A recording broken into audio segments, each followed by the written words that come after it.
My decision to step down as CEO of Nsano didn't happen overnight. It wasn't one dramatic moment. It was a series of small things that accumulated until I couldn't ignore them anymore. One night, I walked into the office after long hours. The place was quiet, the lights were out.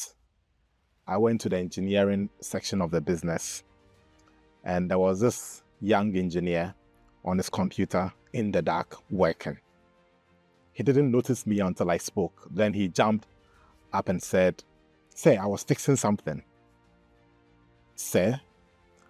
I remember thinking, when did I stop being Kofi and start being Sir? When did I stop being a part of the team and start becoming the authority figure? It wasn't arrogance on his part, it was just respect. But that's when it hit me that respect can be as dangerous as resistance. When people stop challenging you, it's not always loyalty. It's sometimes fear. Sometimes it's distance. A week later, or a couple of days later, we had a new tech lead in the company. Brilliant guy. He always wore a cap. It was sort of his signature. He would wear it in meetings and walk around with it. But every time he entered into my office, he would take it off out of deference. Now, whether he wore it or he took it off didn't really matter to me. There was mutual respect, and that's all that mattered. But he took it off as a sign of respect. And for me, it was a sign that something had shifted. People were becoming more careful around me, symbolic even. That was never how Nsano started.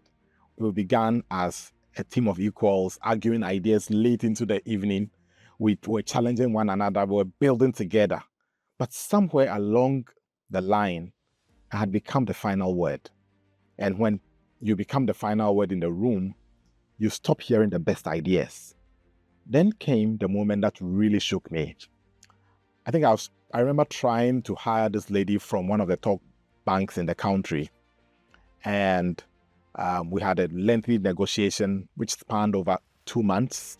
The offer was good, but she turned down the offer. She told me she had heard that Nsano was a one-man business. Ouch, that stung.